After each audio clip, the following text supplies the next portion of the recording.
Welcome back, I'm Captain Xavier, and I like all things modular. And what we have here today is something that is going to allow me to build a great many very cool modular proton pack blasters. This was the part that was holding up the whole make all of my hopper-fed rival blasters proton pack blasters.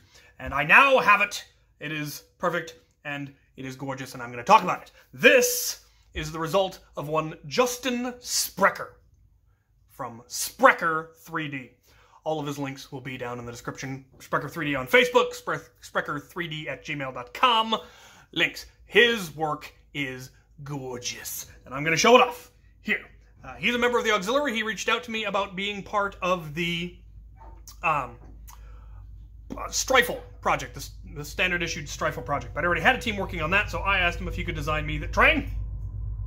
I asked him if he could design me this, and it took him about an evening, and then a lot longer doing all the little tinkerings and all the little changes and little additions and test fitting prints and all of that. But it's absolutely gorgeous. This is, if I haven't mentioned it already in this video, a hose coupler, which was something that I needed for my proton pack builds, but did not yet have. Out of Darts had one, but he wasn't able to give me the files for it because it wasn't his design.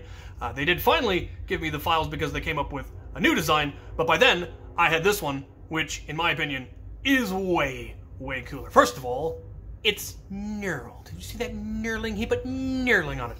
But what is so cool, and I don't know if this is going to show up, maybe if I can get it to focus better. Will you focus? There we go.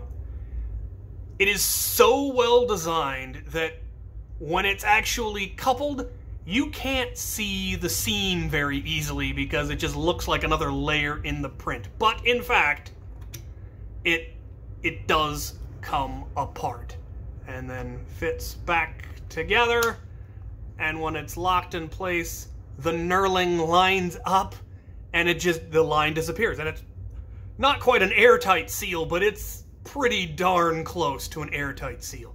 And it's amazing to me that he was able to get a 3D printed part to fit that perfectly, and to even have the knurling line up to the point that the seam just disappears. It baffles me.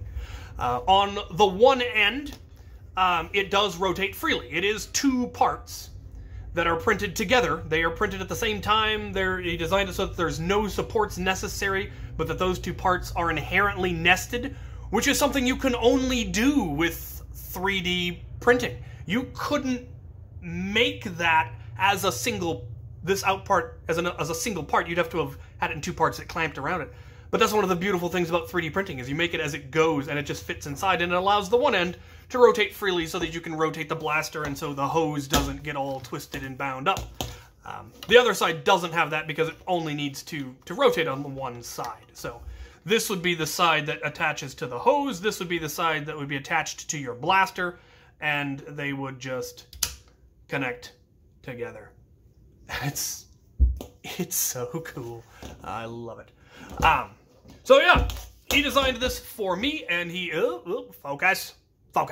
He is now opening up a business to 3D design things, which, like I said, links in the description. Sprecher3D on Facebook, Sprecher3D at Google or at gmail.com.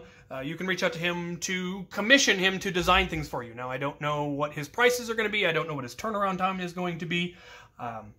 But those are things you can work out with him. All I can say for sure is that his work is magnificent. I cannot wait to see what sort of things he designs. I know he wants to do his own designs for things for printing and for selling and to make available to the community. But he is also interested in doing commission work. So that is super, super cool. And I will now start retrofitting, printing a bunch of these and retrofitting all of my current proton packs with them. Tyr will be getting the upgrade that he's been needing for a while. I want to simplify the internals, but I'll also add this hose coupler, which will make it so much easier to do a lot of things. The flamethrower will finally actually be able to have the blasters come off. They're currently permanently attached. They will get jacks added to them, and then I will finally be able to start working on the additional ones. There are more devices that I want, blasters that I want to have be modular in this style. I may have to have him design me a few different female ends that attach to various blasters, maybe some at angles, maybe some that have mounting brackets of some kind, but at the very least, I can now do hose to hose, so if I have the hose connected to the thing, then that's easy enough. And I can actually do a lot of things with just the slicer, so I could hypothetically cut off the actual socket part and just have the hose connector part, and that would be something that I could then glue, screw, whatever, onto the blaster to then connect the hose to, and then have a little section of hose, and then have a female one that connects in, and stuff like that. So there are a lot of things that I can do now that I have the basic working stuff. It's just so cool. It just disappears. I'm still plotzing over how well designed that is. But yeah, check him out. I'm really looking forward to seeing what he comes up with, and I'm gonna start cranking out proton blasters like I had planned to, and it should be pretty cool. All right, enough blather. Thank you for watching.